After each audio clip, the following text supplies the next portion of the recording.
दुनिया का सबसे बड़ा प्रसारक जब दलाल बन जाए तो सच्चाई की उम्मीद किससे की जाएगी। खुद को निष्पक्ष और दूसरों को गोदी मीडिया कहने वाले की सच्चाई खुलकर सामने आ गई है। एक वीडियो ने सबकी परतें खोल कर रख दी हैं और बता दिया है कि इनके खाने के दांत अलग और दिखाने के दांत अलग हैं। लोगों को बेवकूफ बनाना ही इनका धंधा है। विदेश में बैठकर भारत के खिलाफ जहर उगलने वालों को दिखाना और उनसे इंटरव्यू करना, ये सब कुछ होता आया है। लेकिन अब एक ऐसा वीडियो सामने आया है जिसने कई चेहरों को बेनकाब कर दिया है और बता दिया है कि कैसे लोग एक शख्स के इशारे पर काम करते हैं। इस पूरी कहानी के आखिर कितने ही किरदार और कैसे पर्दे के पीछे चलता है धमकीबाजों का खेल, इसी का पूरा कच्चा चिट्ठा आज के शो में खोलेंगे। दुनिया के सबसे बड़े प्रसारक बीबीसी से लेकर खुद को कट्टर ईमानदार कहने वाले और दिल्ली के पूर्व सीएम अरविंद केजरीवाल की असलियत क्या है और वो कैसे लोगों को अपने इशारों पर नचाते हैं, सब कुछ आपको बताएंगे। बहुत बहुत स्वागत है आपका हमारे खास शो कच्चा चिट्ठा में। मैं हूं आपके साथ परवीन शेख।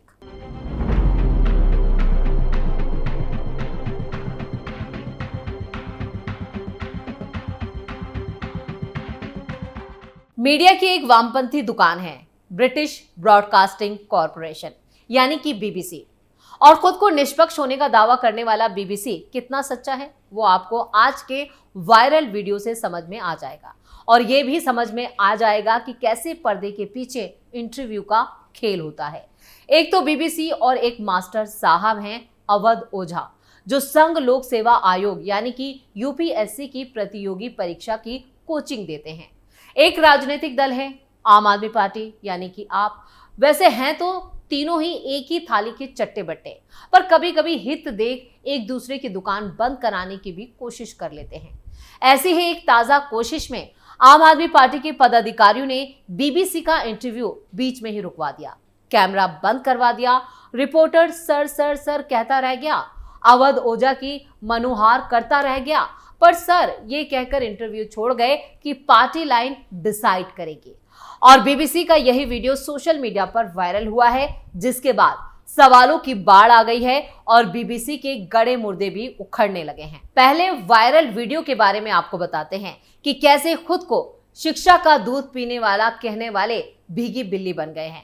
इस पूरी कहानी में 3 किरदार हैं, तो चलिए बिना देरी के आपको पहले किरदार से रूबरू करवाते हैं। बीबीसी यानी ब्रिटिश ब्रॉडकास्टिंग कॉरपोरेशन, दुनिया में जिसका डंका बजता है, उसके चैनल पर एक इंटरव्यू प्रसारित हुआ और वो इंटरव्यू था खुद को शिक्षा का क्रांतिकारी बताने वाले और हाल ही में अरविंद केजरीवाल की पार्टी में शामिल हुए अवध ओझा का। वीडियो वायरल हुआ तो भयंकर बवाल मच गया और कई तरह के सवालों की बाढ़ आ गई। खबर में आगे बढ़ने से पहले आपको वो वीडियो सुनवाते हैं जिसके बाद बीबीसी का कच्चा चिट्ठा खोलेंगे। जो आप मोदी और राहुल गांधी की तारीफ करते रहते थे जी, अब आप आम आदमी पार्टी में, क्या अब भी ये तारीफ जारी रखेंगे? देखिए, तारीफ करना एक अच्छे इंसान की निशानी है। हम क्यों, पता नहीं मुझे क्यों लगता है कि आज के लोग तारीफ करने को इतना बुरा क्यों मानते हैं।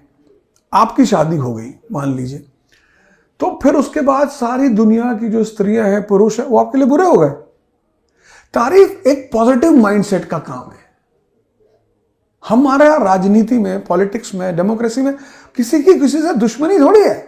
किसी को कोई अच्छा लगा, कोई बात अच्छी लगी, आप उसकी तारीफ करोगे। ब्रायन लारा ने जब दोबारा 400 रन मारा तो सचिन ने अप्रिशिएट किया। मतलब ऐसे तो क्रिकेट, ऐसे तो खेल है कि भाई आपने अपोजिशन के खिलाड़ी को, तो हम किस स्थिति में क्या बोलते हैं। तारीफ करना कोई बुरी चीज है भाई। कितने लोग हैं? शेनवॉन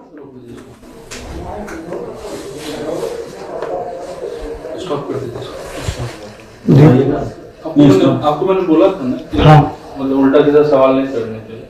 नहीं, ये तो वेरी नॉर्मल। सर तो बोलेंगे आप स्टॉप कर दीजिए। नहीं, एक बार हम सर से सवाल ही पूछ रहे हैं, इसमें ऐसा कुछ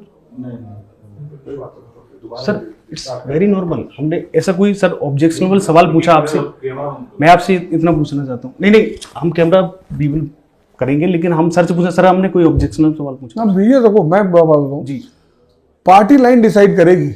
ये तो ये लोग डिसाइड करेंगे कि वीडियो की शुरुआत में तो सब कुछ नॉर्मल लगेगा, लेकिन फिर पीछे से एक आवाज आती है, स्टॉप करिए। बस यहीं से पूरी कहानी में नया मोड़ आ गया। कैमरे के सामने नए नए नेता बने टीचर अवध ओझा और उनके साथ एक पत्रकार जो उनसे सवाल जवाब कर रहा था। जिस सवाल पर कैमरे के पीछे वाले शख्स को आपत्ति हुई वो सवाल था, आपने मोदी योगी की तारीफ भी की है, जिसका जवाब अवध ओझा दे पाते, उनकी बात पूरी हो पाती कि तीसरे की एंट्री हो जाती है और मामला बिगड़ जाता है। कैमरे के पीछे से आवाज है कि आपको बोला था कुछ उल्टा सीधा सवाल मत पूछिएगा। पत्रकार का जवाब आता है, इट इज वेरी नॉर्मल, लेकिन मामला नहीं रुकता। बात आगे बढ़ती है और इंटरव्यू वहीं पर रुक जाता है। और इंटरव्यू के आखिर में क्या लिखा है जरा देखिए आप भी स्क्रीन पर। अब जरा बीबीसी पर एक नजर डालते हैं। ये वही बीबीसी है जो पीएम मोदी को बदनाम करने की कोशिश कर चुका है। विवादित डॉक्यूमेंट्री जारी करके बीबीसी ने अपनी निष्पक्षता का परिचय दिया था, जो मामला सुप्रीम कोर्ट तक पहुंच गया था। दरअसल बीबीसी की documentary series India the Modi question 2002 में हुए गुजरात दंगों पर आधारित है। इसे जनवरी 2023 में पब्लिश किया गया था, लेकिन केंद्र सरकार ने इसकी स्क्रीनिंग पर रोक लगा दी थी। 17 जनवरी 2023 को द मोदी क्वेश्चन डॉक्यूमेंट्री का पहला एपिसोड यूट्यूब पर रिलीज किया गया था। पहले एपिसोड के डिस्क्रिप्शन में लिखा था, ये डॉक्यूमेंट्री भारत के प्रधानमंत्री नरेंद्र मोदी और मुस्लिम अल्पसंख्यकों के बीच तनाव पर नजर डालती है। गुजरात में 2002 में हुए दंगों में नरेंद्र मोदी की भूमिका के दावों की जांच करती है। भारत सरकार ने डॉक्यूमेंट्री को प्रधानमंत्री मोदी और देश के खिलाफ प्रोपेगेंडा बताया था। विदेश मंत्रालय के प्रवक्ता अरिंदम बागची ने कहा था कि हम नहीं जानते कि डॉक्यूमेंट्री के पीछे क्या एजेंडा है, लेकिन ये निष्पक्ष नहीं है। ये प्रधानमंत्री नरेंद्र मोदी के खिलाफ दुष्प्रचार है। गुजरात में 2002 में हुए दंगों को लेकर सुप्रीम कोर्ट ने एसआईटी का गठन किया था। कमेटी ने दंगों में नरेंद्र मोदी का हाथ नहीं पाया था। एसआईटी ने कहा था कि मोदी के खिलाफ कोई सबूत नहीं मिले। जून 2022 में सुप्रीम कोर्ट ने एसआईटी की तरफ से मोदी को मिली क्लीन चिट को सही माना था। यूके के सांसद लॉर्ड रामी रंजन ने बीबीसी की डॉक्यूमेंट्री को लेकर 18 जनवरी को ट्वीट किया था। उन्होंने बीबीसी से कहा था, आपने भारत के 100 करोड़ से ज्यादा लोगों की भावनाओं को ठेस पहुंचाई है। एक लोकतांत्रिक रूप से चुने गए प्रधानमंत्री भारतीय पुलिस और भारतीय न्यायपालिका की भावनाओं को ठेस पहुंचाई है। हम गुजरात दंगों की निंदा करते हैं, लेकिन आपकी पक्षपातपूर्ण रिपोर्टिंग की भी आलोचना करते हैं। इस डॉक्यूमेंट्री की स्क्रीनिंग को लेकर 24 जनवरी 2023 को जवाहरलाल नेहरू यूनिवर्सिटी यानी जेएनयू में बवाल हुआ था। यूनिवर्सिटी को खबर लगी कि छात्र संघ के ऑफिस में डॉक्यूमेंट्री की स्क्रीनिंग की जा रही है, तो वहां की बिजली और इंटरनेट काट दिया गया। इसके बाद भी छात्र नहीं माने और उन्होंने डॉक्यूमेंट्री को मोबाइल पर डाउनलोड करने का QR कोड साझा कर दिया था। विवाद इतना बढ़ गया कि डॉक्यूमेंट्री देख रहे छात्रों पर देर रात पथराव किया गया। पथराव किसने किया ये पता नहीं चल पाया। हमलावर अंधेरे का फायदा उठाकर भाग गए थे। इसके बाद इस डॉक्यूमेंट्री को दिखाने के लिए कई कॉलेजों में जमकर बवाल भी देखने को मिला था। और ये सिर्फ एक मामला नहीं है, इसके अलावा भी कई मामलों को लेकर बीबीसी पर आरोप लगे हैं। अब चलिए आपको कहानी के अगले किरदार से मुखातिब करवाते हैं। दूसरा किरदार बहुत ही खास है, वो इसलिए क्योंकि ये भ्रष्टाचार के पुतले हैं। एक दो नहीं, कई घोटालों के आरोप इन पर लगे हैं और वो हैं दिल्ली के पूर्व सीएम अरविंद केजरीवाल। इस कहानी में अरविंद केजरीवाल का रोल काफी ज्यादा अहम है, क्योंकि अवध ओझा हैं तो अरविंद केजरीवाल की पार्टी में ही तो अपने गुरु से कुछ ना कुछ तो सीखेंगे ही, और जब सीखेंगे तो उनके पद चिन्हों पर चलेंगे भी। अवध ओझा बिल्कुल वही कर रहे हैं, लेकिन ये कैसे वो आगे बताएंगे। पहले ये जान लीजिए कि अरविंद केजरीवाल भले ही खुद को कितना ही जनता का मसीहा दिखाने की कोशिश कर ले, लेकिन जनता हकीकत जान चुकी है और ये भी जान चुकी है कि अरविंद केजरीवाल की पार्टी में शामिल होने के बाद कोई अपना पक्ष नहीं रख सकता और कैसे मीडिया फिक्सिंग की जाती है। अपनी विचारधारा को आगे बढ़ाने के लिए उसका जीता जागता सबूत मिल गया। केजरीवाल की पार्टी में शामिल होना मतलब उनके इशारों पर नाचना, उनकी कठपुतली बन जाना। जो वो कहेंगे, उनके गुंडे जो कहेंगे बस वही करना। कैमरे के पीछे यही कहानी देखने को मिली है और ये भी साफ हो गया है कि जब आम आदमी पार्टी का कोई नेता कहीं इंटरव्यू देने जाता है तो अरविंद केजरीवाल के गुंडे भी उसके साथ जाते हैं।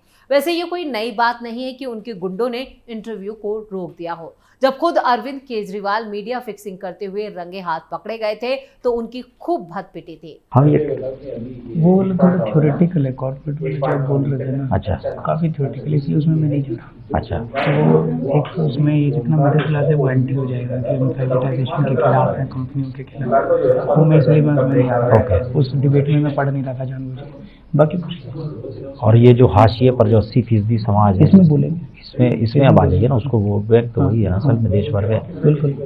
और ये बोला भूल गया मैं, हाँ, वो ये बोलूँगा उसमें वो सब अगर हम उनके लिए कर रहे मैं हैं। ये नहीं कहना चाहता कि ये सारे प्राइवेट वाले कर रहे हैं और कोई भी सरकार आ जाए प्राइवेट से कमीशन लेता है, तो ना हम पूरे प्राइवेट सेक्टर को नकार देंगे, वो मिडिल क्लास ठीक ठाक बहुत क्रांतिकारी, बहुत ही क्रांतिकारी हो गया। उसी को ज़्यादा चला दीजिएगा। नहीं वो चलेगा। अरे भाई हम तो मैंने भगत सिंह वाला हिस्सा जो है सही का बड़ा रिएक्शन आएगा, बहुत रिएक्शन आएगा भगत सिंह वाले का।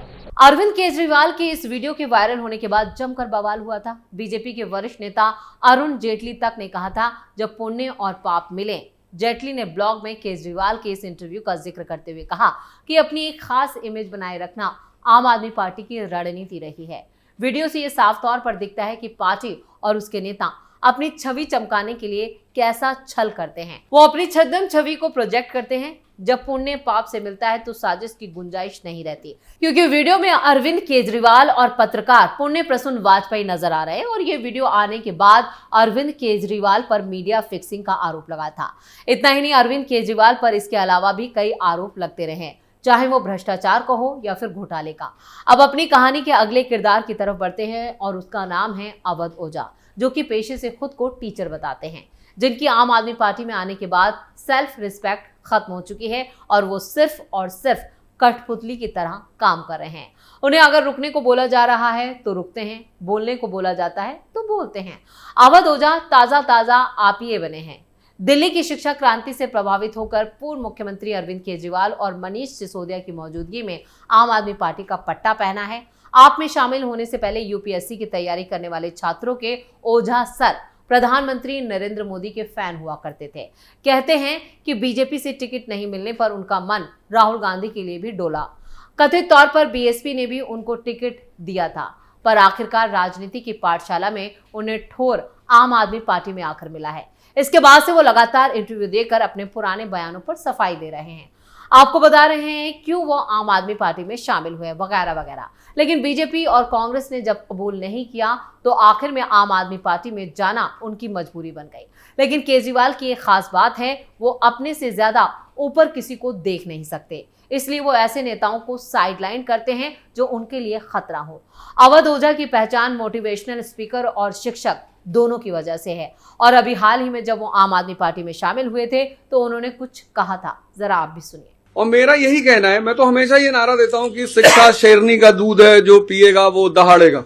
इस वीडियो में अवध ओझा कहते हुए नजर आ रहे हैं कि शिक्षा शेरनी का दूध है, जो पिएगा वो दहाड़ेगा। लेकिन आम आदमी पार्टी में जाने के बाद दहाड़ना तो दूर की बात है, उनके साथ गुंडे भेजे जा रहे हैं जो उनके बोलने पर भी कंट्रोल कर रहे हैं। तो सवाल अवध ओझा से है, क्या वो केजरीवाल के साथ जाकर उनके रंग में रंग चुके हैं या फिर वो भीगी बिल्ली बन गए हैं, जिसकी वजह से उनकी आवाज बंद हो गई है। वो कहा जाता है ना कि नेता बनना आसान नहीं होता, सेल्फ रिस्पेक्ट त्यागनी पड़ती है। अवध ओझा को इस बात को क्लियर करना चाहिए कि उनका क्या स्टैंड है और अरविंद केजरीवाल को ये बताना चाहिए कि आखिर कैमरे के पीछे उनकी तरफ से भेजे गए गुंडे कौन हैं। वैसे बीबीसी की तरफ से जारी किए गए इंटरव्यू में उस व्यक्ति का चेहरा नहीं दिखता जो पीछे से रिपोर्टर को हड़का रहा है और आगे इंटरव्यू नहीं होने देता। लेकिन इस पूरे इंटरव्यू से ये बात तो साफ है कि आम आदमी पार्टी के नेता जो इंटरव्यू देते हैं वो असल में फिक्स होता है। रिपोर्टरों को पहले ही बता दिया जाता है कि वो किस तरह के सवाल करेंगे, किस तरह के सवाल नहीं करेंगे। उम्मीद है कि आपको आज का शो पसंद आया होगा। फिलहाल मुझे दीजिए इजाजत। वीडियो को लाइक करें, शेयर करें और कैपिटल टीवी को सब्सक्राइब जरूर करें।